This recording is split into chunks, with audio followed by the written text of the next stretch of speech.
तो स्वागत है तुम सभी का आज के इस boring acceleration of centre of मास वाले सेशन में। लास्ट दिन हम लोगों ने इतना किया था कि किसी भी बॉडी का सेंटर ऑफ मास का एक्सेलरेशन हम लोग COM ऐसे एक्चुअली रिप्रेजेंट करते हैं। इसका मतलब होता है the product of individual particles का जो मास होता है और उनका जो एक्सेलरेशन होता है। एक सिस्टम में सेंटर ऑफ मास का जो एक्सेलरेशन होगा, पार्टिकल्स का भी वही एक्सेलरेशन होगा। So we can write like m1 a1 vector plus m2 a2 vector and up to m of n a of n vector divided by of the total mass of the body. ऐसा ही था ना। तो हम लोग cross multiply भी कर सकते हैं। क्रॉस मल्टीप्लाई करने के बाद हमें मिलेगा mass into acceleration of centre of mass, it is equals to of, ऊपर का एक्सप्रेशन का कोई भी चेंज नहीं होने वाला, ये जैसा था वैसा ही रहेगा। अब आपको यहाँ पे न्यूटन का सेकेंड लॉ लगाना चाहिए, बिकॉज आप लोग न्यूटन के सेकेंड लॉ से जानते हो that whatever the force you are applying on a system of particles that is equals to the product of mass and acceleration.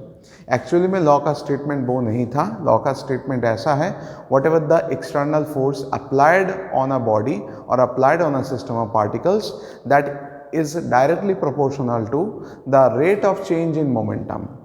अब यहाँ पे उतना डीपली हम लोग फिलहाल नहीं जा रहे हैं। अल्टीमेटली न्यूटन के सेकेंड लॉ से हमें मिलता है external force applied on a body is equals to the product of mass and acceleration. यहाँ पे हमारे पास mass and acceleration of centre of mass है, दैट मीन्स वी कैन से ये जो फोर्स आपने उस बॉडी के ऊपर अप्लाई किया था that is one type of external force and it's a vector quantity. अब मन में क्वेश्चन आएगा कि इंटरनल फोर्स क्यों नहीं होगा। इंटरनल फोर्स की वजह से कभी भी किसी भी बॉडी का एक्सेलरेशन क्या, उसका डिस्प्लेसमेंट भी पॉसिबल नहीं है। फॉर एग्जाम्पल मान लो कि आप बस के अंदर हो, सारे खिड़की दरवाजे सब कुछ बंद है। अब बस के अंदर से बिना चाबी का आप बस कैसे चलाओगे? मन करेगा कि जोर से जाके इंजन में एक लात मारेंगे, बस नहीं चलेगा। खिड़की में जाके लात मारेंगे, फिर भी नहीं चलेगा। इंटरनली आप कुछ भी कर लो, for every action you will get the equal and opposite force of reaction. तो अल्टीमेटली आप जो भी फोर्स इंटरनली लगाओगे वो कैंसिल आउट हो जाएगा।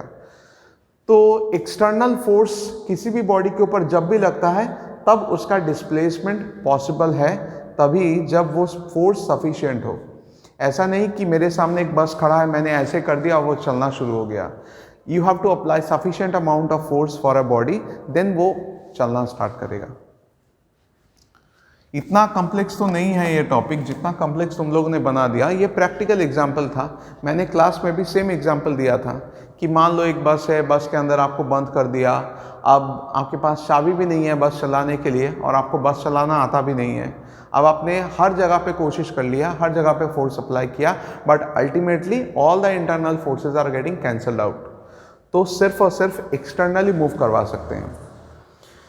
तो m1 a1 vector, it should be equals to like f1 vector, whatever the force applied on that particle of mass m1 plus of दूसरे वाले पार्टिकल के ऊपर इतना फोर्स लगा।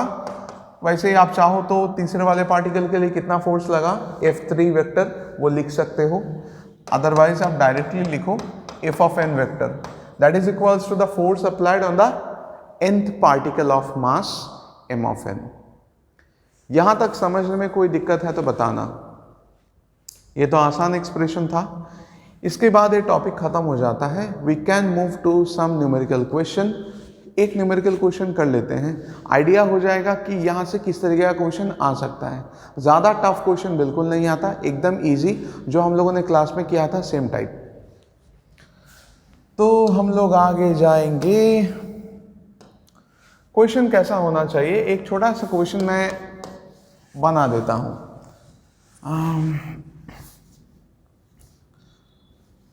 A system of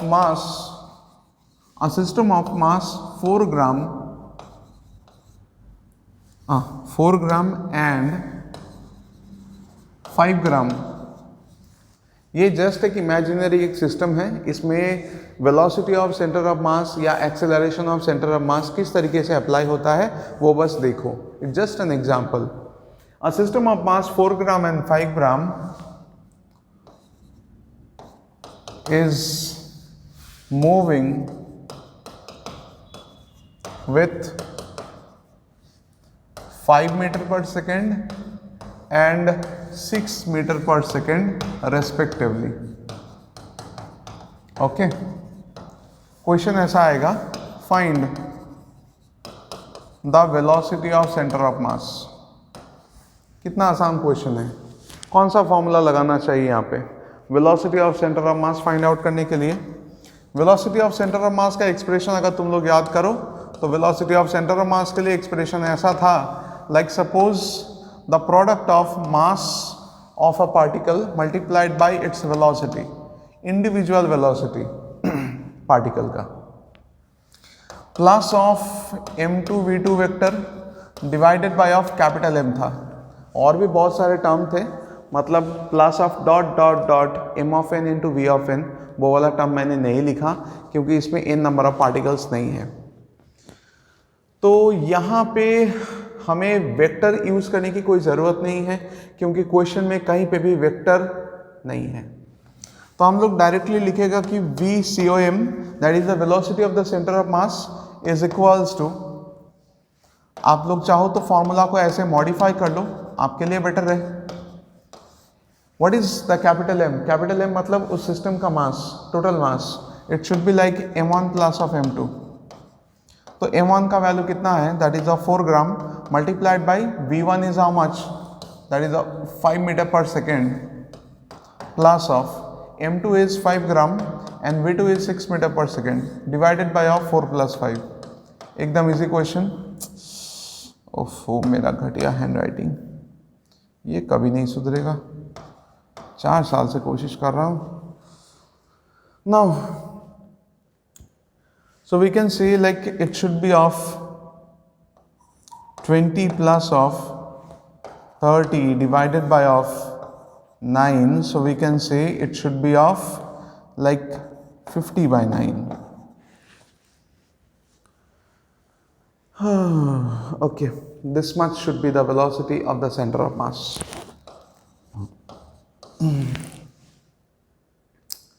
चलो, इतना तो velocity of centre of mass के लिए है.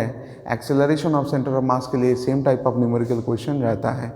तो उसमें इस तरीके का फिर से एक और एग्जांपल जस्ट वैल्यू को चेंज करके नहीं देना चाहता. आप लोगों को शायद इतना तो समझ में आ गया होगा. Let's move to the next topic. Okay,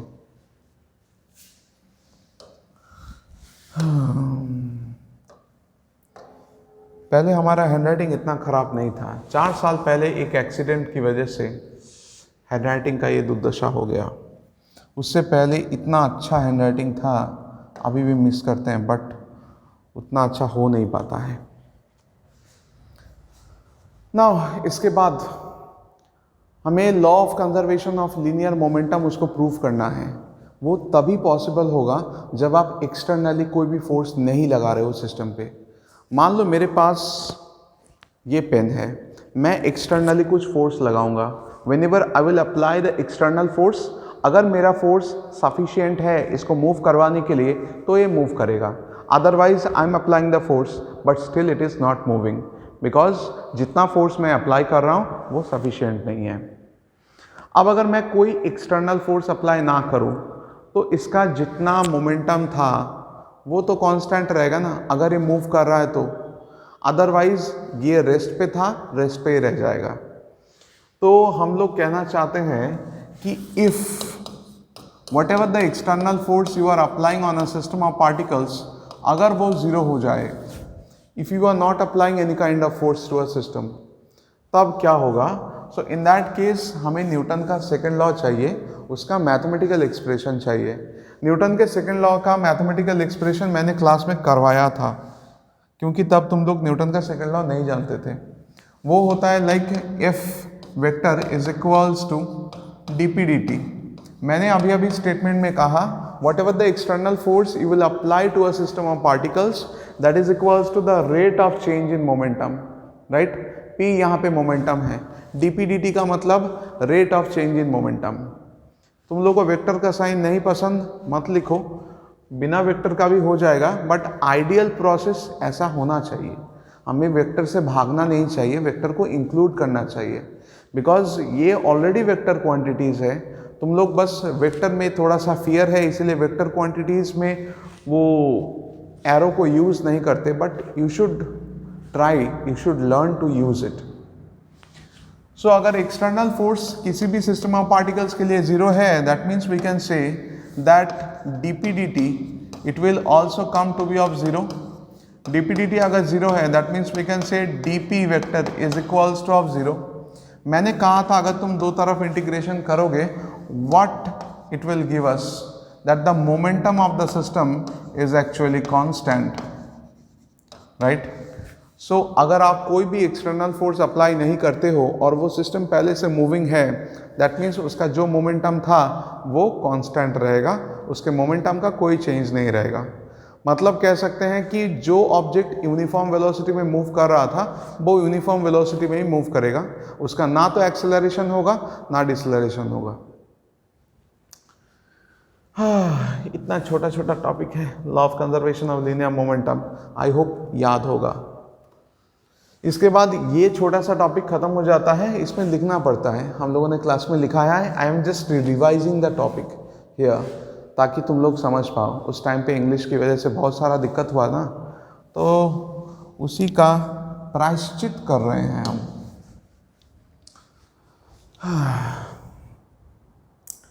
ना इसके बाद क्या होना चाहिए, हमने law of conservation of linear momentum तो पढ़ा दिया है, एक्सेलरेशन ऑफ सेंटर ऑफ मास हो गया, वेलोसिटी ऑफ सेंटर ऑफ मास हो गया। इसके बाद हमें एंगुलर मोमेंटम पे जाना चाहिए? नहीं, उससे पहले एक और चीज़ करवा देना चाहिए।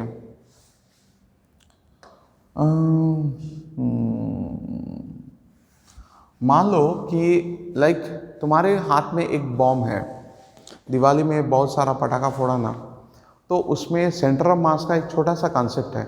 मान लो तुम्हारे हाथ में एक बॉम्ब है, तुमने बॉम्ब में आग लगाया, छोड़ दिया। फॉर एग्जाम्पल तुम्हारा बॉम्ब इस डायरेक्शन में मूव कर रहा है और बीच रास्ते में वो ब्लास्ट हो गया।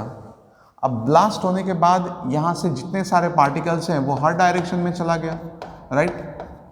मैं फिर से एग्जाम्पल को बताता हूँ। तुम्हारे हाथ में एक बॉम्ब था, तुमने बॉम्ब में आग लगाया, फेंक दिया, और उसका ट्रैजेक्टरी ऐसा है, मतलब वो इस पाथ में मूव कर रहा है और बीच रास्ते में बॉम्ब ब्लास्ट हो गया। फिर भी इसका जो सेंटर ऑफ मास है, that centre of mass will follow that trajectory. बाकी सारा पार्टिकल्स इधर उधर जा सकता है, बट इसका सेंटर ऑफ मास जिस डायरेक्शन में और जिस ट्रैजेक्टरी में ये जा रहा था वही वाला ट्रैजेक्टरी या वही वाला पाथ फॉलो करेगा। क्यों?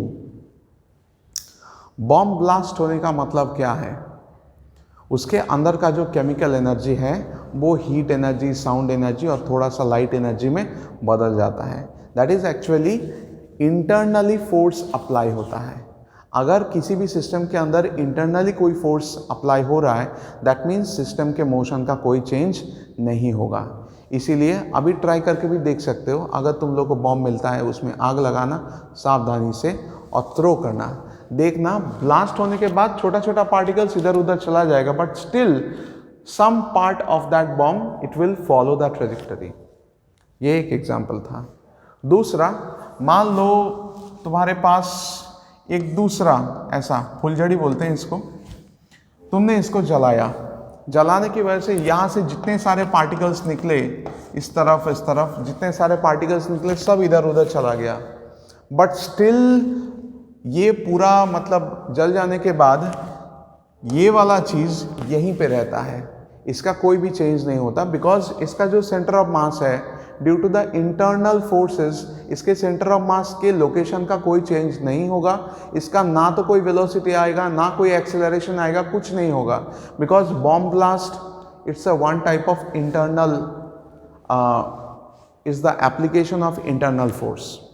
मैंने सिर्फ एग्जाम्पल दिया कि इस तरीके का अगर हुआ तो इनिशियली अगर वो सिस्टम मूविंग था तो जिस पाथ में वो मूव कर रहा था वो उसी पाथ में मूव करेगा। सेकंड एग्जाम्पल में बताया, अगर वो सिस्टम रेस्ट पे था तो ब्लास्ट हो जाने के बाद या फिर ये पूरा जल जाने के बाद भी ये रेस्ट में ही रहेगा। Due to the internal forces there is no change in the location of the centre of mass, और उसका ना तो एक्सेलरेशन होगा ना उसको कोई अलग वेलोसिटी मिलेगा। समझ में आया थोड़ा थोड़ा? इसके बाद हम लोग चलते हैं, कहाँ पे चले? तो एक काम करते हैं हम लोग, angular displacement, angular velocity, angular acceleration, ये छोटा छोटा टॉपिक्स कर लेते हैं फटाफट। तो एक छोटा सा हेडिंग भी होना चाहिए हमारे लिए, एंगुलर डिस्प्लेसमेंट। एंगुलर डिस्प्लेसमेंट हम लोग सीखने वाला है, उसके लिए हमें क्या चाहिए? तुम लोग को डर लगता है 3D कोऑर्डिनेट सिस्टम से? नहीं करेंगे 3D coordinate system, 2D coordinate system is best फिलहाल। तो मान लेते हैं once upon a time there was a particle. Particle का नाम नहीं देंगे बट इस पॉइंट का नाम दे देंगे A. Once upon a time there was a particle जो सिचुएटेड था इस जगह पे, और उस पॉइंट का नाम है ए। ठीक है, तो ओरिजिन से उसका डिस्टेंस कितना था? आर। तुम लोग को तो वेक्टर भी नहीं पसंद, नहीं देंगे अभी वेक्टर। अभी फिलहाल कॉन्सेप्ट को समझो, इसके बाद हम लोग फाइनली वेक्टर से बता देगा कि डायरेक्शन कैसे कैलकुलेट करना होता है, क्रॉस प्रोडक्ट आएगा या फिर डॉट प्रोडक्ट आएगा, क्यों आएगा, सब बताएगा। अब वो पार्टिकल का मन हुआ कि बहुत देर से हम ए पॉइंट पे बैठे हैं, थोड़ी देर चल के आते हैं, तो वो कर्व्ड पाथ में मूव करना स्टार्ट किया और वो पहुंच गया एट पॉइंट बी पे। तो ये ओरिजिन से डिस्टेंस का तो कोई चेंज नहीं होगा, द डिस्टेंस इज सेम। अब मेरा क्वेश्चन ये है, इनिशियली जब वो पॉइंट ए पे था तो with respect to x axis उसका एक एंगल था ना, θ1। अब जब वो बी पॉइंट पे चला गया है, अब एक्स एक्सिस के रेस्पेक्ट में एंगल कितना बनेगा? θ2। तो यहां पे एंगुलर डिस्प्लेसमेंट का मतलब क्या है? एंगुलर डिस्प्लेसमेंट मतलब फाइनली अगर ज्यादा एंगल वो मूव किया with respect to the horizontal axis, अगर उसका डिस्प्लेसमेंट ज्यादा है with respect to the initial one, तो हमें θ2 माइनस θ1 करके एंगुलर डिस्प्लेसमेंट निकालना चाहिए, and we will get this one as angular displacement. ये हमारा एंगुलर डिस्प्लेसमेंट है। अच्छा, और एक चीज, एंगुलर डिस्प्लेसमेंट जब तुम लिखेगा initially, angular displacement is represented as a del theta. Del theta is the average value of angular displacement. इसको हम लोग लिख सकते हैं as θ2 minus of θ1। इतना तक कोई दिक्कत तो नहीं है ना? अब A से B तक का जो डिस्प्लेसमेंट है, यहाँ पे आर्क का लेंथ कुछ लेना पड़ेगा। एवरेज वैल्यू अगर ले रहे हैं, we will consider as delta s. What is delta s? This is the average value of linear displacement. So we will write angular displacement का फॉर्मूला होता है, प्लेन एंगल के लिए जो फॉर्मूला था वही वाला फॉर्मूला है, that is of arc length divided by arc radius. इसमें आर्क लेंथ कितना होगा? That linear displacement is actually the arc length. Linear displacement का डायरेक्शन किस तरफ है? वो जिस तरफ गया वही उसका डायरेक्शन है। ये सब वेक्टर क्वांटिटी है बट फिर भी हम लोग नहीं दे रहा है। देखो, तो यहां पे हम लोग एंगुलर डिस्प्लेसमेंट का फॉर्मूला क्या लिखेगा? Arc length divided by arc radius. हमारा आर्क लेंथ क्या है? That is of delta S. Arc radius क्या है? ना R. So the average value, तुम लोग चाहो तो लिख ही लो, एवरेज वैल्यू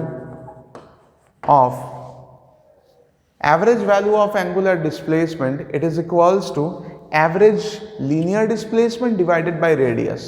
भाई इसमें मैंने फॉर्मूला लगाया, ये वाला फॉर्मूला प्लेन एंगल का है। प्लेन एंगल का फॉर्मूला था, प्लेन एंगल वो यूनिट डायमेंशन वाला चैप्टर में था, उसमें हम लोग प्लेन एंगल को थीटा से लिखते थे। It is equals to arc length divided by arc radius. याद करो, दिमाग पे जोर डालो, शायद याद आ जाए। अब प्रॉब्लम ये है कि मुझे अगर एक इंस्टेंट पे चाहिए, किसी ने क्वेश्चन पूछा मुझसे कि एक इंस्टेंट पे बताओ इसका एंगुलर डिस्प्लेसमेंट क्या है, तो कैसे बताएंगे? मतलब टाइम इंटरवल बहुत छोटा दिया है, इतने शॉर्ट टाइम इंटरवल में मुझे एंगुलर डिस्प्लेसमेंट बताना है। That should be known as a instantaneous angular displacement. So we will write like this. हम लोग को लिखना चाहिए instantaneous angular displacement. Instantaneous angular displacement, it should be represented as theta. It is equals to of, इसमें हम लोग ले लेंगे whenever limit del t tends to 0 del s upon r। मतलब टाइम इंटरवल इतना छोटा दिया है, at a very short time interval you have to calculate the linear displacement with respect to that रेडियस। अब लीनियर डिस्प्लेसमेंट उतने short time interval में अगर कैलकुलेट करना है तो हम like at 1 second, 2 second, 3 second, 4 second, उतने टाइम में कितना होता है वो हम लोग बता सकते हैं। तो instantaneous angular displacement theta it should be equals to of, तब डेल्टा एस नहीं लिखना पड़ेगा, it should be of s by r, या फिर हम लोग क्रॉस मल्टीप्लाई कर सकते हैं s equals to r theta. ये है पहला रिश्ता, ये रिश्ता यही कहलाता है। इसके बाद ये हम क्लास में भी किया था शायद, करवाया था। इसके बाद हम लोग वही वाला डायग्राम तो चाहिए था, छोड़ो एक काम करते हैं, फिर से डायग्राम को ड्रॉ कर लेते हैं। लाइक इनिशियली एक पार्टिकल था, यहाँ से डिस्टेंस होता है r, that point is actually a, जहाँ पे पार्टिकल था दैट पॉइंट इज a। अब पार्टिकल यहाँ से यहाँ तक मूव किया, ये पॉइंट b है। So what we can say that the angular displacement अभी हमें मिल चुका है थीटा, अच्छी बात है। अब हमें एंगुलर वेलोसिटी चाहिए। एंगुलर वेलोसिटी कैसे मिलेगा? whenever the angular displacement is known as a theta। अगर आपको एंगुलर वेलोसिटी चाहिए तो एवरेज एंगुलर वेलोसिटी से शुरुआत करना चाहिए। तो एवरेज एंगुलर वेलोसिटी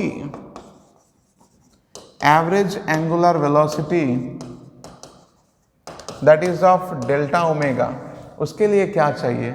हम लोग जानते हैं ना कि इनिशियली इसका एक एंगल था with respect to x axis that is of theta 1, finally इसका एक एंगल बना with respect to x axis that is theta 2, right. अच्छा, वेलोसिटी का मतलब क्या है? डिस्प्लेसमेंट बाय टाइम, ठीक है। तो यहां से ए पॉइंट तक पहुंचने के लिए मान लो इसको टाइम लगा है t1 और ये एक्स एक्सिस से बी पॉइंट तक पहुंचने के लिए मुझे टाइम लगेगा t2। फिर से बताऊं, यहां से ए पॉइंट तक पहुंचने के लिए मुझे टाइम लगेगा t1, एक्स एक्सिस से पूरा बी पॉइंट तक पहुंचने के लिए टाइम लग जाएगा t2। So what is the time interval?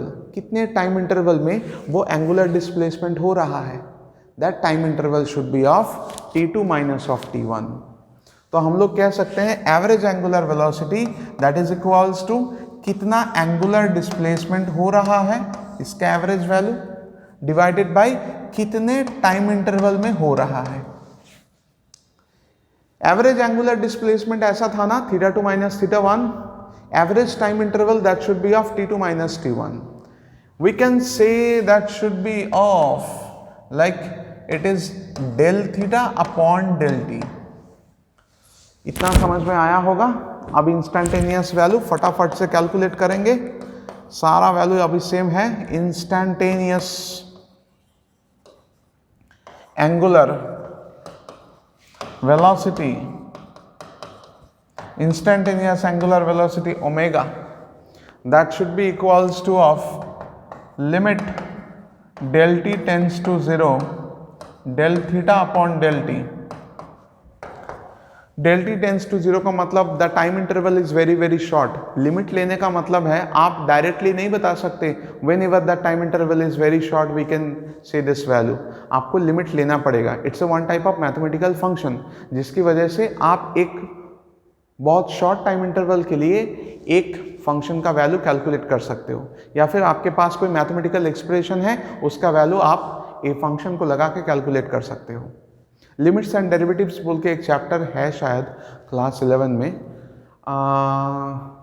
और limits and continuity, limits and derivatives उस वाले ऐसा ही कोई चैप्टर है, देख लेना। तो अगर टाइम इंटरवल बहुत छोटा है तो उतना टाइम में आप लोग कह सकते हो कि इस एक्सप्रेशन को हम लोग लिख सकते हैं, it should be of d theta d T, instantaneous angular velocity omega, it should be like D theta d T. अब बोलोगे कि सर आपने पिछले वाले एक्सप्रेशन में क्यों नहीं किया, क्योंकि पिछले वाले एक्सप्रेशन में टाइम था ही नहीं, कहाँ से करेंगे। तो ओमेगा का वैल्यू आपको मिल जाता है that is of d theta d t, पर आप लोग जानते हो ना कि theta is equals to s by r, put कर देते हैं तो हम लोग लिख सकते हैं कि omega is equals to of d d t of s by r, 1 by r बाहर आ जाएगा और ये हो जाएगा डी एस डी टी, ये हमारा ओमेगा। तो हम लोग क्या कह सकते हैं कि omega should be equals to of D S D T का मतलब क्या है, rate of change in displacement, कितना डिस्प्लेसमेंट हो रहा है in a given amount of time. Displacement by time क्या होता है, ये तो लीनियर डिस्प्लेसमेंट है, it will give you velocity na, linear displacement in a given amount of time it gives you velocity.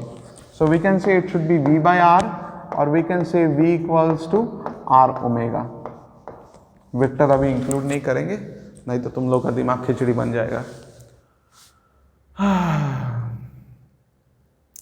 इतना समझ में आया कैसे निकालते हैं एंगुलर वेलोसिटी का डायरेक्शन।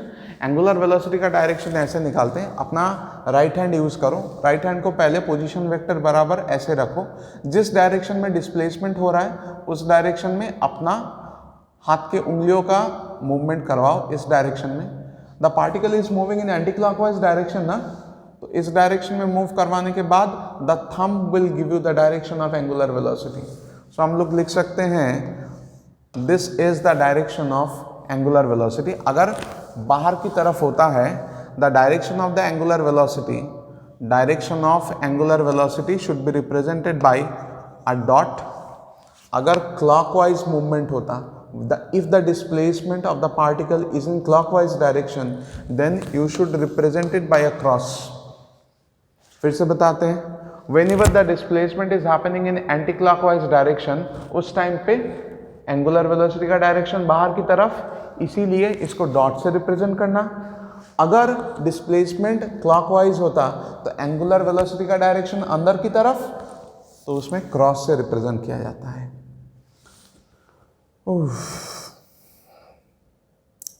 अच्छा, तो हम लोगों को एंगुलर वेलोसिटी का ऐसा यूनिट भी पता होना चाहिए। आपको लीनियर डिस्प्लेसमेंट का ऐसा यूनिट, रेडियस का ऐसा यूनिट, वो सब कुछ पता है। देखो, कभी भी आप एंगुलर डिस्प्लेसमेंट को मेजर करोगे it should be in radian.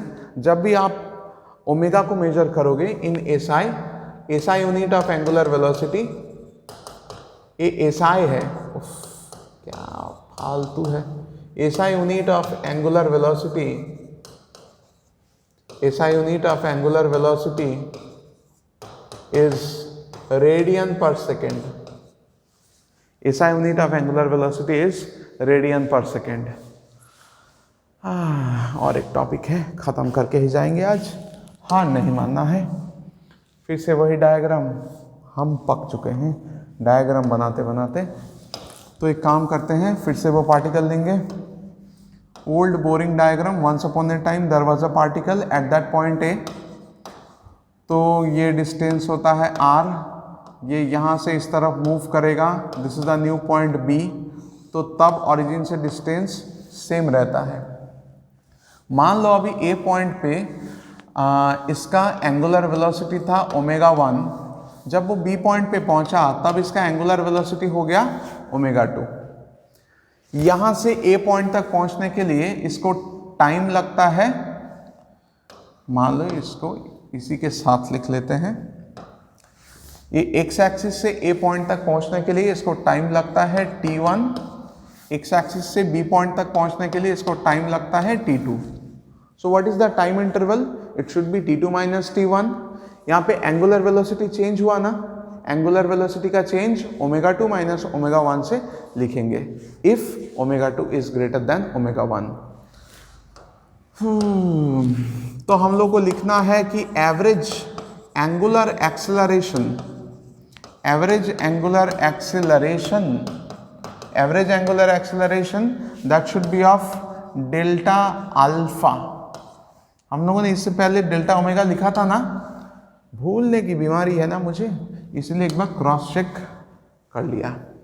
Average angular acceleration it should be equals to of average angular velocity कितना है, मतलब एंगुलर वेलोसिटी का चेंज कितना हुआ, that should be ω2 minus of ω1। कितने टाइम इंटरवल में? It should be like t2 minus of t1। इसके बाद तुम लोगों को पता है कि उसको क्या करना है, it should be represented as a delta omega and it should be delta t। इसके बाद instantaneous value, instantaneous angular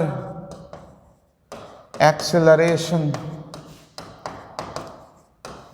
instantaneous angular acceleration is alpha. तो इसको हम लोग दे सकते हैं कि limit del t tends to 0 del omega by del t। Limit del t tends to 0 का मतलब क्या है कि टाइम इंटरवल बहुत शॉर्ट है, इतने शॉर्ट टाइम इंटरवल में एंगुलर वेलोसिटी का कितना चेंज होता है वो हम लोग निकालेंगे। मतलब आपको बोला गया कि t equals to 1 second, t equals to 2 second, इतने टाइम में आप बताओ एंगुलर वेलोसिटी का कितना चेंज हुआ विथ रिस्पेक्ट टू टाइम। मतलब आपको एंगुलर एक्सेलरेशन पूछा, so it will come as d omega dt। Okay, अभी थोड़ी देर पहले मैंने बताया omega is equals to v by r, तो आपको क्या लिखना चाहिए बताओ? आपको लिखना चाहिए dd of v by r, यहां से r बाहर आना चाहिए। ओहो, कहां से कहां पहुंच गया, 1 बाय r बाहर आएगा तो it should be dvdt। dvdt का मतलब क्या है? Change in velocity with respect to time. Change in velocity with respect to time is linear acceleration. तो हम लोग लिख सकते हैं alpha equals to a by r, या फिर लिखेंगे a equals to r alpha. बस इतनी सी बात है। ये सर्कुलर मोशन का पार्ट था, बट मुझे लगा करवा देना चाहिए, हाँ इसीलिए। चलो, आज कितना टाइम हो गया? 7:11 बज रहा है, मुझे भूख भी लग रहा है, चाय भी पीना है, चलो चलते हैं।